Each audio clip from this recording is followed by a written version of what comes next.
buenas, amables televidentes. El conversatorio de la Fundación Institucionalidad y Justicia del día de hoy cuento con la grata, una vez más, de Luis Ferney Moreno. Luis, en nombre de la Fundación te agradezco el que no solamente nos acompañara en lo que fue esta segunda jornada de Derecho Administrativo, sino también que hayas aceptado la invitación a este conversatorio de la Fundación Institucionalidad de Justicia. Así que muchísimas gracias.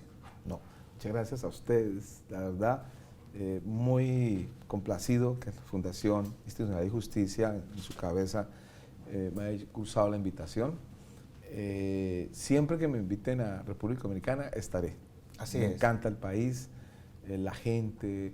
Además, creo nos parecemos mucho. Mucho. Esa es la los verdad. colombianos nos parecemos y los mexicanos nos parecemos, una cosa impresionante. Además de que Colombia para nosotros ha sido uno de los buenos ejemplos en el área del fortalecimiento institucional, sobre todo en todo lo que fue la instalación del Tribunal Constitucional, en donde la Corte Constitucional colombiana jugó un rol estelar, sobre todo en los programas de capacitación de nuestros magistrados.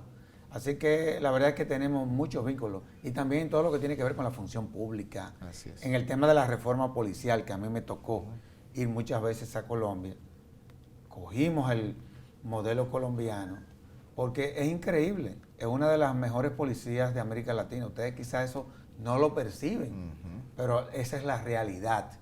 Sobre todo lo que tiene que ver con la parte académica de la policía colombiana, que es impresionante, sin lugar a dudas. Antes de entrar en todo lo que fue tu participación en ese foro, que fue, yo diría, monumental, sobre todo porque tú trataste temas relacionados con los principios de la regulación y la mejora en los procedimientos regulatorios. Sin embargo, tú has puesto a circular una obra, una vez más, que se llama Teoría de la Regulación hacia un derecho administrativo de la regulación, que para mí, para cualquier jurista amante del derecho administrativo, esto es un arma de reglamento. Es una obra que no solamente que obliga a que uno la tenga que leer de manera transversal, sino también que no debe de ser una obra de consulta. Pero a mí me llamó mucho la atención el primer capítulo de esa obra.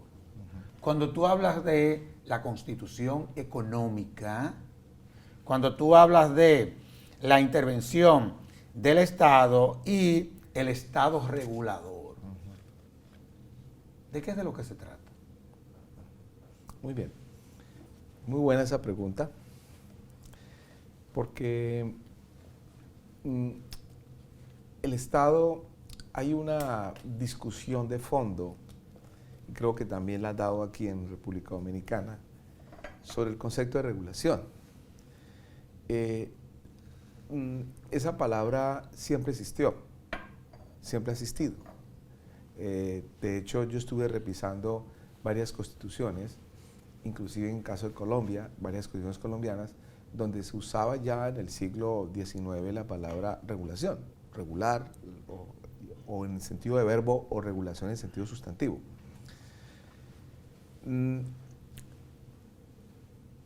Hoy, definitivamente, cada día está cogiendo mucho fuerza ese concepto de regulación, porque nosotros lo que en el pasado, esa es mi tesis, estudiamos el tema de lo que llama, digamos, legislación y reglamentación. Así es. A nosotros nos enseñaron en la universidad legislación y reglamentación. Pero no tuvo precedido ese concepto de regulación, jamás los escuchamos. El tema de regulación lo empezamos a escuchar como palabra en los años 90. Por eso yo propongo en este primer capítulo que tanto legislación como reglamentación está precedido de una función. Esa es una función estatal de regular. Y la regulación puede ser legislativa, donde se piden leyes, o la regulación puede ser reglamentaria, donde se reglamentan las leyes. Entonces, escuché hoy, precisamente hoy en mi panel que yo participé, un profesor de República Dominicana acercándose un poco a esto. Entonces, porque de todas maneras sí es interesante ver de que estamos detrás de todo esto en un modelo de Estado regulador, que tiene que mejorar, sí, la regulación, tiene que mejorar la regulación legislativa, todo el tema de la función de legislativa hay que mejorarla. Lo mismo la función de reglamentación. Nadie desconoce que tenemos que seguir hablando de legislación y reglamentación, pero detrás de ello está todo un concepto que es el Estado regulador, detrás de todo esto, que es la potestad que tiene el Estado de emitir normas. Y las normas son, en general, leyes, decretos, resoluciones, guías, recomendaciones, lineamientos, ¿no? Sí. Ahora, no, y la verdad es que la obra, honestamente hablando te lo digo, no deja de ser novedosa, ¿eh? Aun cuando tú estés planteando de que hay algunos conceptos que tú planteas ahí muy bien, vienen del siglo XIX, pero que parecería que muchos de nosotros los juristas desconocíamos. Esa es la realidad, y hay que ser sinceros. Así es. Ahora, tú hablabas de regulación, de Estado regulador. La verdad que nosotros teníamos en décadas pasadas un Estado interventor. Y todo lo que fue esta nueva lógica de nuestras constituciones, de que pasamos de un Estado liberal a un Estado social y democrático de derecho, oye, cambió todo el paradigma. Así es. Sobre todo en lo que tiene que ver con la regulación, la nueva regulación en la administración. A tu juicio, ¿qué engloba este nuevo paradigma, este nuevo concepto, o sea, de Estado social y democrático de derecho, pero sobre todo de la relación que debe de haber entre el ciudadano en sí o el regulado y la administración? Porque es un nuevo paradigma, ¿eh? De acuerdo, tienes toda la razón. Definitivamente, yo le voy a contestar con una pregunta que me hago. Si hoy el Estado fuera un Estado totalmente empresario o un Estado que no interviniera en nada, ¿cómo serían los países? ¿Cómo son los países donde el Estado no interviene en nada? ¿Y cómo serían los países donde el Estado interviene en todo? Y por eso cada día estoy convencido que la mejor fórmula es que el Estado sea un Estado regulador. Y sobre todo porque, sobre todo que regule bien. O sea, regular sí, pero hacerlo bien. Porque la regulación tiene que ver con todos nuestros asuntos. Claro. Del día a día, Claro, con nuestros alimentos, por ejemplo. Claro. Es así, ¿cierto? Claro. Tiene que ver con la luz, con la energía que nos llega a la casa, con el agua. Tiene que ver con el espacio público. Tiene que ver con temas de adopción, con temas de igualdad de género. O sea, casi todos los temas son objeto de regularlos. Es más, en materia de contratos, el Estado los regula también. La contratación pública es objeto de regulación. Claro que sí. Entonces, en ese sentido, poco hemos estudiado esa función. Como lo señalaste anteriormente, nosotros los abogados no nos dedicamos a estudiar la función. Los que empezaron a estudiar esa función fueron los economistas, ¿no?, que nos empezaron a enseñar. Hoy en día hay dos tipos de abogados: los que aceptan esas enseñanzas de los economistas de cómo hacer la función y los que no aceptan, ¿no? Y lo más curioso es que yo lo estoy palpando ahora que Colombia entró a la OCDE, a ser parte de los países que adoptan mejores prácticas internacionales. Y adherimos en 2018, lo aprobó el Congreso, ya la Corte Constitucional Colombiana se pronunció en el sentido de que el tratado es legal frente a la Constitución, o constitucional. Y ahí es donde lo palpo. ¿Cómo le están diciendo a estos países, como el caso de Colombia, México, que hacen parte, y Chile, que mejoren esa función? Mejórenla. Entonces, porque hablábamos de legislar, pero no hablábamos de una buena legislación, o de unas buenas normas, o de la calidad del derecho en general. Hablábamos de reglamentar, pero no hablamos de la calidad de la reglamentación. Hoy tenemos que hablar de la calidad del derecho. La calidad del derecho debe ser un derecho ciudadano. O sea, los ciudadanos tenemos que tener un derecho a la calidad del derecho, derecho de ser de buena calidad también. Entonces, en ese sentido, por eso es importante esa pregunta que me haces, porque en cierta forma la regulación tiene que ver con el día a día de nosotros. Y por eso el Estado tiene que ir aprendiendo, el mismo Estado, estoy hablando en su ejercicio, ir aprendiendo a hacer una muy buena regulación, lograr una muy buena calidad de las normas, lograr que los ciudadanos tengan unas normas que les permitan desarrollarse como ciudadanos. Ese es el propósito simple. Yo te hacía la pregunta porque sí, yo fui consultor jurídico del Congreso. Y una de las grandes deficiencias que tienen nuestros países es precisamente en la calidad de lo que como Congreso se aprueba. Muchas veces son fuentes de confusión, que más que tratar de regular o más de que tratar de someter al orden a una población, lo que hacen es todo lo contrario. O sea, la cantidad de muchas de confusiones que generan normas que se aprueban desde el Congreso, tú no te puedes imaginar. Ojalá y que nosotros, por lo menos los países del área nuestro, puedan crear un órgano de esa naturaleza como para poder contribuir a que lo que se apruebe, donde se apruebe, sea de calidad. Ahora, cuando uno habla del Estado social y democrático de derecho, tú manejas muy bien ese concepto. Evidentemente que muchos principios cambiaron. Muchos principios cambiaron. ¿Cómo ha sido ese proceso? O sea, sobre todo en todo lo que tiene que ver con la regulación para la administración. La regulación para la administración. ¿Cómo ha cambiado eso? ¿Cómo tú lo has venido viendo? Sí, bueno, digamos que yo defiendo el Estado social y democrático, pero es importante tener en cuenta que hoy en día al Estado social y democrático se le contrapone otro modelo de Estado, que es como los estados, digámoslo así, populistas.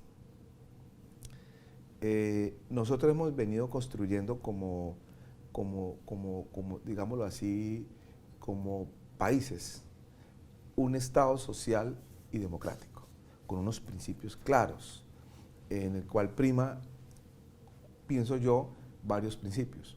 Democracia, importante, que haya democracia, en todo sentido. Claro, claro.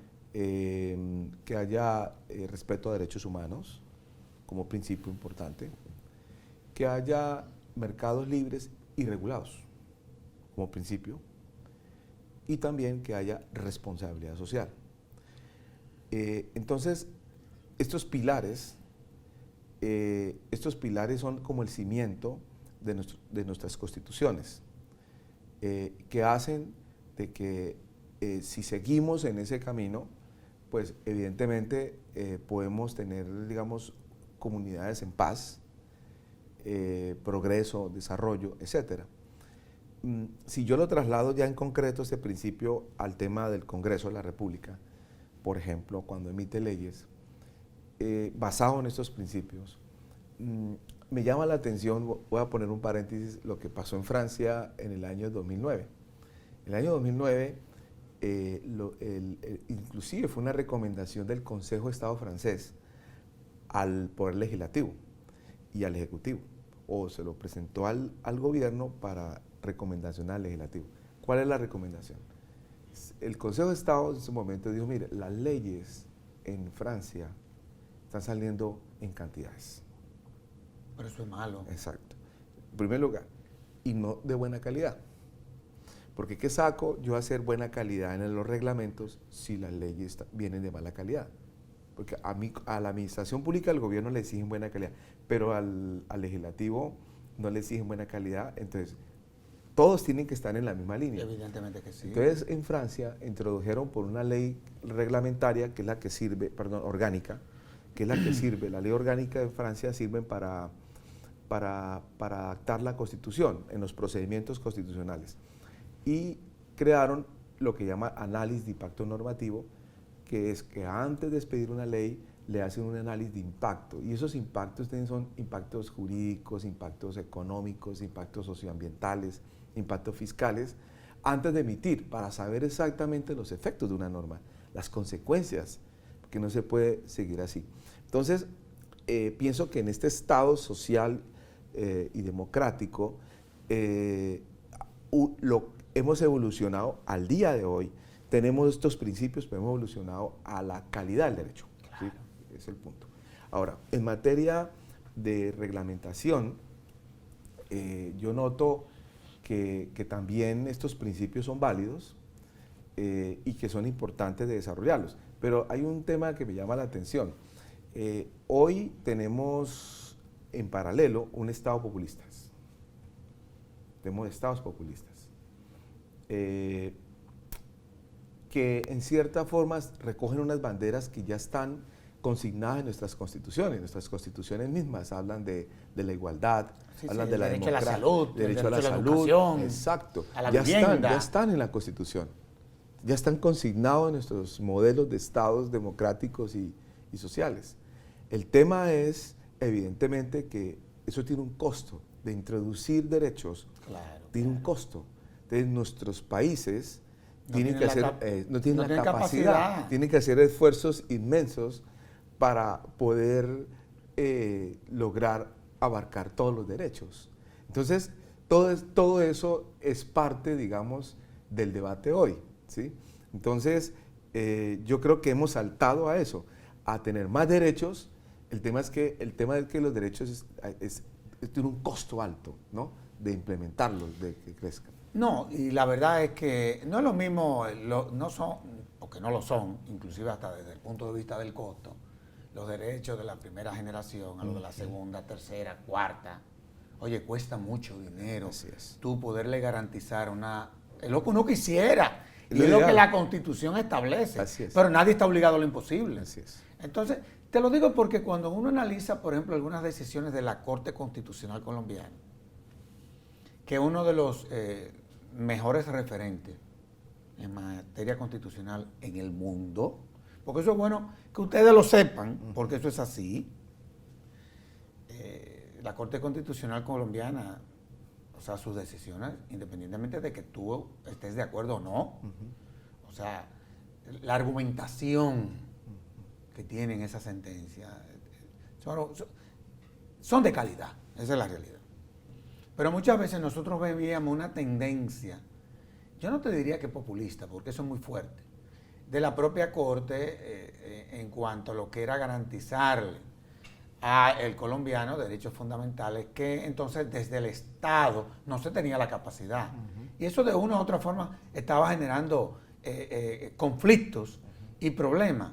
Ha podido resolver, porque a fin de cuentas el que puede resolver es la misma Corte el problema. Porque yo sé que ustedes, por ejemplo, en todo lo que tiene que ver con el presupuesto, ustedes tienen una ley de fiscalización interesantísima, que nosotros hicimos un anteproyecto en la fundación y cogimos como modelo la colombiana. Nosotros le cogimos alguna cosa a ustedes ahí. ¿Ha podido esa ley y la Corte Constitucional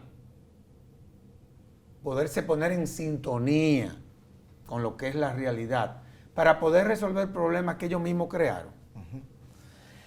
Qué buena, sí, muy buena, excelente, porque nosotros internamente, ¿no?, y en la academia le denominamos eso activismo. No, claro, es un activismo. Y para no hablar de populismo. Claro, ¿no? es un activismo legislativo. Exacto, activismo, ¿no? Y en este caso un activismo muy fuerte del Poder Judicial. Y al punto tal que inclusive llegaba un momento determinado que por vía del amparo o vía tutela, claro, se amparaban y amparaban derechos que eran imposibles. El tema de los desplazados. Exacto, de ustedes, por ejemplo, pero inclusive que eran imposibles cumplirlos. Pero claro, ¿no?, que ni por el sector privado ni por el Estado, eran imposibles. Entonces, ¿qué pasa hoy? Hoy, y menos mal que mencionaste una palabra que precisamente es interesante mirar, que es lo relacionado con lo que se llama la sostenibilidad fiscal. Totalmente. el gobierno, en vista de que pueda haber una decisión que afecte el presupuesto nacional, él puede presentar un incidente ante la misma Corte Constitucional, que ya, incidente precisamente de garantía de lo que llama garantizar lo que es el principio de sostenibilidad fiscal. O sea, hoy en día, constitucionalmente introdujimos un principio que es el de la sostenibilidad fiscal, que va, lógico, eso va en choque, en conflicto con otros principios constitucionales. Pero la idea es que debe haber una proporcionalidad. Claro. Porque antes no estaba, digamos, proporcional. Entonces, ya con este nuevo principio, ya empiezan las decisiones a ser proporcionales a hasta donde el Estado pueda. Y el principio de razonabilidad. Exactamente. Por Dios. Exacto. Entonces, esos dos principios, esos son los que le han permitido hoy tener unas sentencias más moduladas en asuntos de derechos humanos, derechos fundamentales, en derechos económicos, derechos sociales, que permita modular las decisiones y que sean decisiones razonables, ¿no? O sea, decisiones sí, en favor sí, de unos principios constitucionales, pero racionales. Yo te hago la pregunta porque eso ya comenzaba a tener un impacto institucional en Colombia. Nosotros hemos seguido, como yo te decía, muy de cerca todo lo que ha sido el proceso de construcción institucional colombiano. Porque, vuelvo y te reitero, no deja de ser un buen ejemplo. Honestamente, no te lo digo. Ustedes han estado en guerra y Colombia ha seguido funcionando. Sí. Ha seguido funcionando. Sí. Sus instituciones han estado ahí, dándole respuesta a lo que se les somete. Y eso no es fácil y tú lo sabes que es así. Ahora, en toda esta lógica del Estado social y democrático de derecho, se ha podido salvaguardar, digamos así.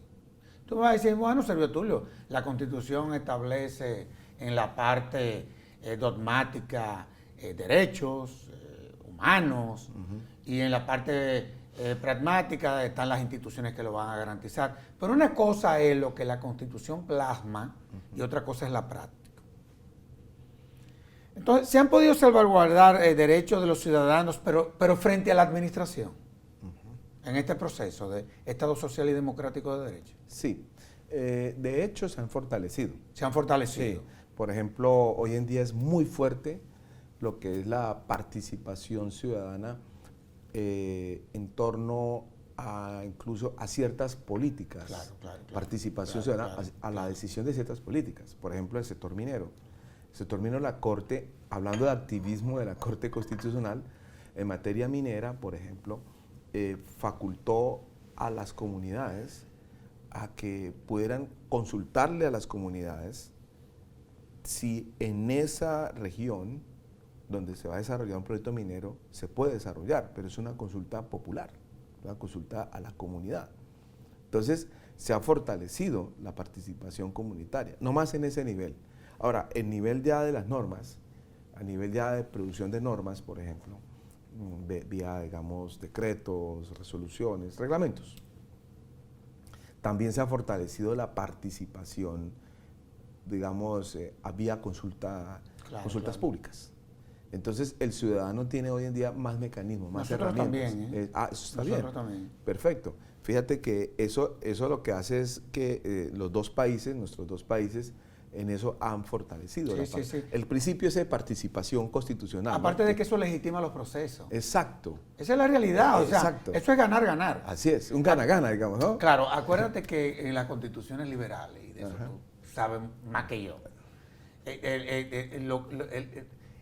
el principio sobre el cual se sustentaba ese Estado liberal era el de la representación. Ahí la participación no era tan determinante. Solo era la participación electoral. Totalmente, pero ya solamente. Hoy tú es delegabas en tu representante. Exacto. Y no más, y hasta ahí llegaba la participación. Que al final nunca terminas representando a nadie, sino a los partidos.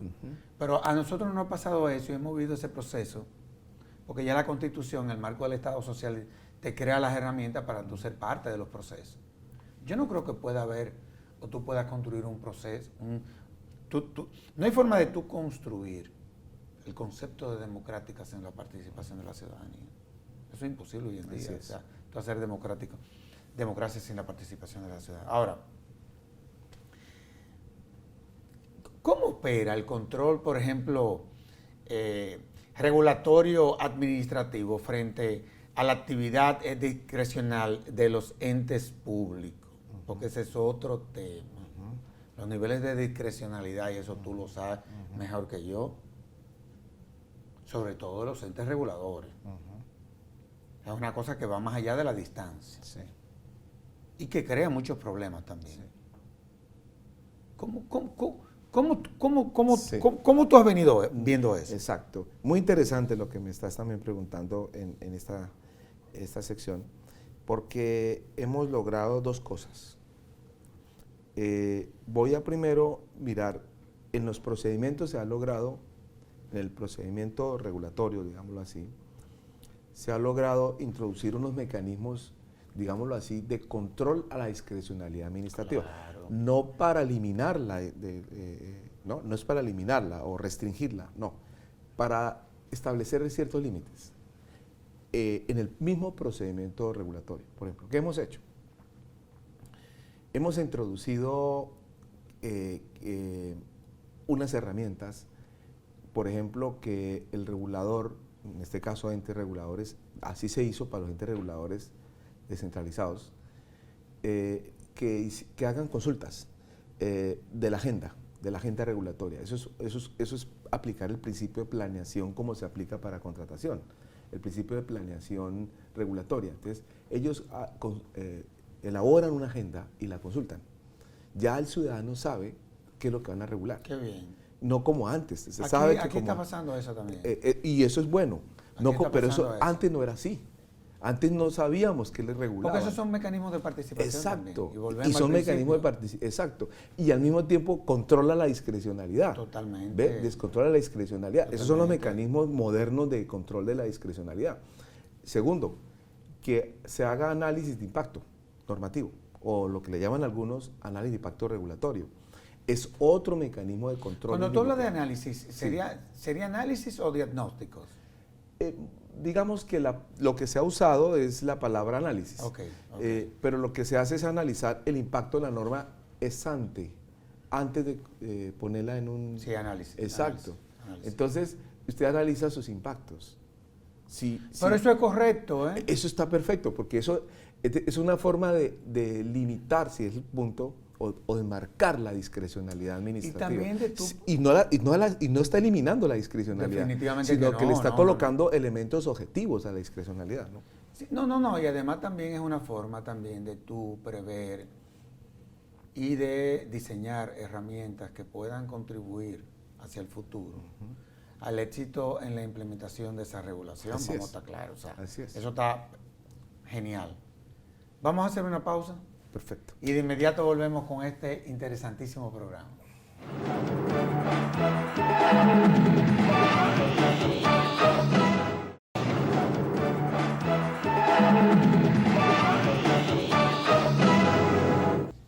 Luis, no hay duda de que el derecho administrativo,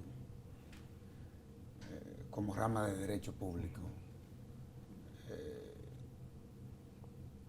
es un derecho que ha venido evolucionando. Yo creo que existe desde cuando Platón y todo el mundo, porque a fin de cuentas es el que somete al orden a la administración. Esa es la realidad. Yo sé que se ha venido desarrollando con mayor amplitud, que a fin de cuentas el mundo es otro, ha venido cambiando. Desde el siglo pasado o antepasado, en fin. Pero la realidad es que yo sostengo la tesis de que esto siempre existió, de una u otra forma. Y tú sabes que existen las jurisdicciones contenciosas administrativas. ¿Cómo tú ves que han venido operando estas jurisdicciones?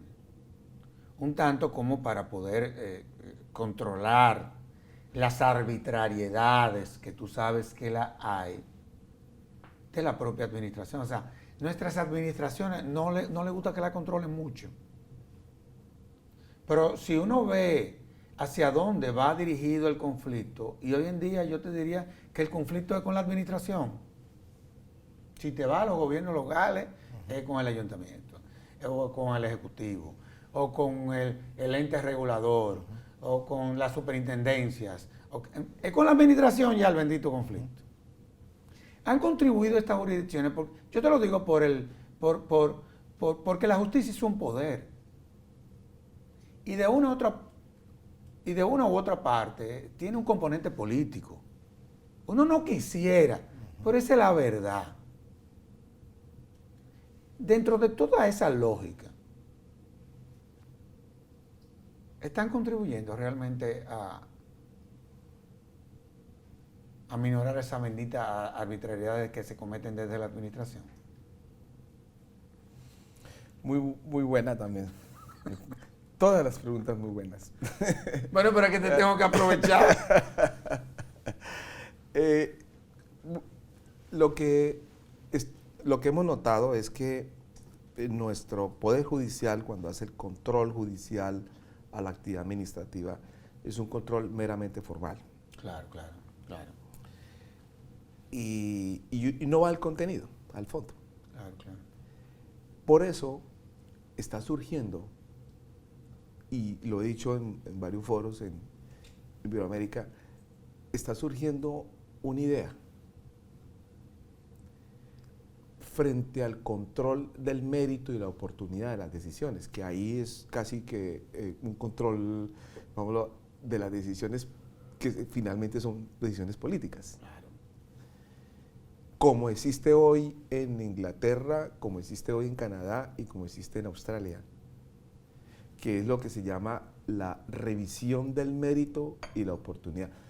La revisión de legalidad no queda dudas, que esa es nuestra tradición de los contenciosos administrativos. Sí, claro. Pero está poniéndose de moda que nosotros tengamos tribunales administrativos. Bueno, póngale ese nombre, pero internacionalmente se conocen tribunales administrativos, pero de la rama ejecutiva, que hagan ese control de mérito y oportunidad de las decisiones, porque ahí sí entran al fondo, ahí sí entran a revisar la decisión. ¿Usted por qué se fue por la alternativa 1 y no por la alternativa 2? Claro. Es una revisión ya de contenido. Claro.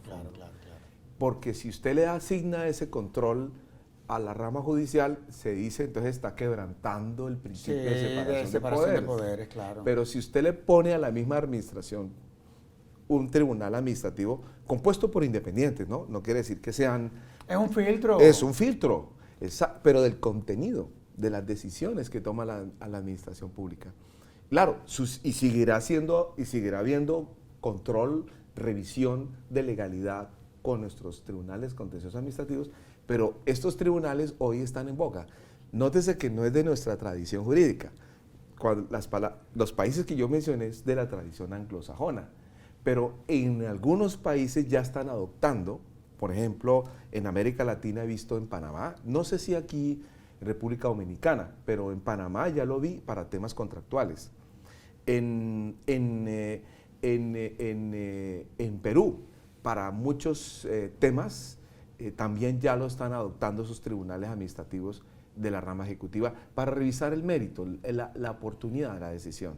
Entonces, me parece como interesante ese camino. Y definitivamente, nuestros ya justicia contenciosa administrativa seguirá siendo una justicia que hace revisión de la legalidad.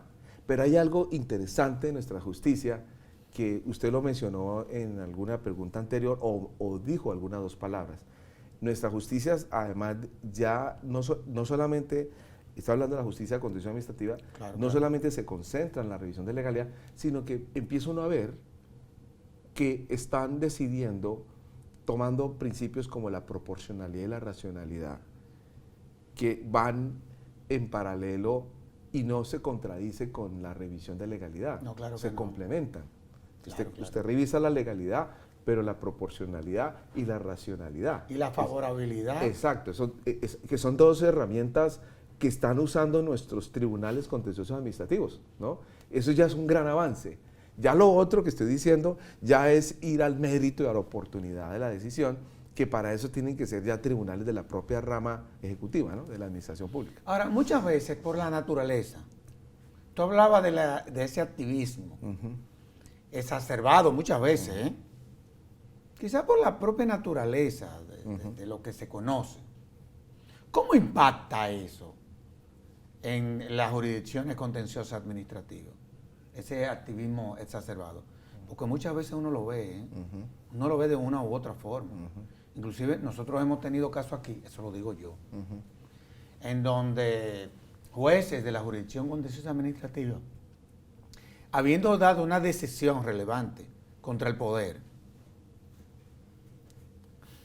tú no te puedes imaginar lo que eso ha implicado. Y viceversa. ¿Cómo tú ves que eso impacta? Bueno, digamos que el activismo judicial siempre va a impactar en decisiones importantes que Sí, hay que tomar. ahí es el problema. Exacto. Le voy a poner un ejemplo. El fracking. Por ejemplo, nosotros, Colombia, estadísticas. Colombia en 8 años ya no tiene petróleo. Tiene que importar petróleo para el consumo nacional. Eso va a tener un impacto, ¿eh? Eso, eso, por ejemplo, un impacto grande. Entonces, ¿qué hizo el gobierno? Dijo el gobierno, oye, ¿sabe qué? Nosotros tenemos reservas de petróleo, pero en roca. Entonces vamos a hacer fracturamiento, o sea, fracking. Y podemos producir petróleo, por decir algo, por 10, 20, 30 años más. Y vamos a ser autosostenible y vamos a garantizar el consumo de gasolina en el país. ¿Qué pasó? El gobierno saca unos decretos promoviendo el fracking en Colombia. Los decretos son reglamentos a la ley. Claro, claro, claro. Por supuesto. Y resulta que el Consejo de Estado, eso llegó a conocimiento del Consejo de Estado y el Consejo de Estado ordenó la suspensión de esos actos administrativos, porque los consideraba, digamos, o presumía la ilegalidad de esos actos. Y eso hizo de que los proyectos que estaban en curso para hacer exploración de fracking en Colombia se quedaran quietos. Entonces, todos esos inversionistas internacionales y nacionales que querían desarrollar proyectos fracking, pues evidentemente quedaron suspendidos. Entonces, eso, la pregunta que usted me hace, por ejemplo, para mí, ahí está el punto. El punto es que, por ejemplo, eso es una decisión de gran impacto nacional. Claro, claro. Y una suspensión de un acto administrativo de nuestra justicia contenciosa administrativa afecta una decisión de impacto nacional. Ese es un ejemplo para mostrarle cómo, responder a la pregunta, cómo el activismo judicial en determinado momento termina perjudicando. Le voy a contar más cosas. El sector minero energético en Colombia era el sector de punta en Colombia, o sigue siéndolo, pero por el activismo judicial, los proyectos propios mineros han venido disminuyéndose el desarrollo. Entonces, ahí meten el tema ecológico, el tema exacto, medioambiental, y bueno, en fin. Empiezan a meter todos esos temas y hay una cosa interesante, y es que a veces se toman decisiones no dentro de un marco. Nosotros, por ejemplo, creemos que el marco para resolver todo este problema es el desarrollo sostenible, por ejemplo. El desarrollo sostenible es no perjudicar el crecimiento, no perjudicar el desarrollo, el crecimiento económico, hacerlo dentro de un marco de respeto de derechos humanos, derechos sociales y ambientales. Claro, claro. Que se puede hacer, pero no los extremos, no podemos irnos a los extremos. Y eso afecta, una decisión esa afecta definitivamente el desarrollo. Ahora, no hay duda de que desde el punto de vista de la jurisdicción contenciosa administrativa y del propio desarrollo del derecho administrativo, con todo lo que ha sido esta nueva lógica del Estado social y democrático de derecho, en donde ya, por ejemplo, aquí en la República Dominicana, la Constitución habla de esa jurisdicción especializada, es decir, ya tiene un rango, siempre lo tuvo, pero por lo menos por primera vez aparece en la Constitución. ¿Cuáles son los principales problemas que deben superarse para lograr su consolidación, diría yo? Muy bien. Y me voy a reír un poquito, ¿por qué? Porque este tema que me estás proponiendo lo he discutido con algunos profesores. A nosotros en Colombia nos tildan de ser muy franceses. porque usted recuerde Por lo que del Consejo de Estado. exacto, claro. recuerde que nosotros tenemos desde el mismo nacimiento de Colombia 200 años de Consejo de Estado. Pero son diferentes, ¿eh? Sí. Porque ustedes evolucionaron. Sí, o sea, nosotros tenemos un Consejo de Estado consultivo, pero también contencioso, ¿sí? Y es un modelo de Consejo de Estado en donde pues hay diferentes secciones para diferentes asuntos. No como en otros países de nuestro contexto iberoamericano, donde hay una Corte Suprema de Justicia, como usted no sabe, con una sala contenciosa administrativa. Claro. Nosotros tenemos un órgano similar a la Corte Suprema y similar a la Corte Constitucional. Claro. Entonces, esa institucionalidad ha sido patrimonio. Y lo digo con toda sinceridad. Pero es que funciona. Eso, porque funciona. Y lo consideramos patrimonio. Claro. O sea, para nosotros, el día que eliminen, ya hubo un intento. Hubo un intento del anterior presidente de la República, Álvaro Uribe, de fusionar todos en uno solo.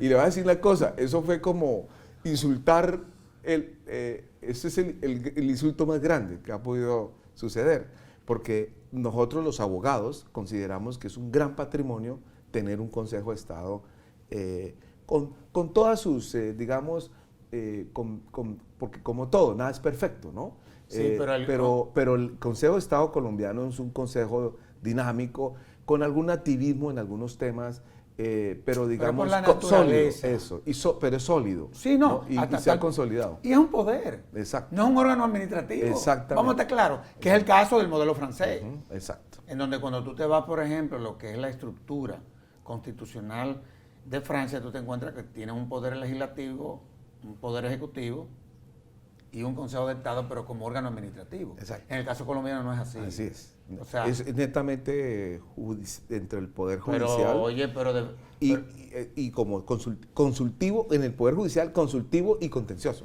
Oye, y qué bueno que sea consultivo. Sí, exacto. Porque ha evitado muchísimas barbaridades. Exacto. Es increíble, el tiempo se acabó. Qué lástima. El tiempo se acabó. De todos modos, Luis, te felicito por tu obra. Honestamente hablando te lo digo. Ya habrá tiempo para que hagamos un programa para desarrollar cada uno de los capítulos. Veo que es muy amplia. Es densa, ¿eh? Tú escribes un poco denso. Hay que desayunarse bien. ¿Vale? Pero te felicito y gracias por el aporte, ¿no? A todo lo que amamos esta rama del derecho, que sin lugar a dudas es la más linda del mundo. Yo estoy convencido que es así. Así es. Así que muchísimas gracias. No, a usted muchas gracias. Créame que me siento muy identificado. Yo desde que lo conocí fue en el primer foro iberoamericano de Derecho Administrativo.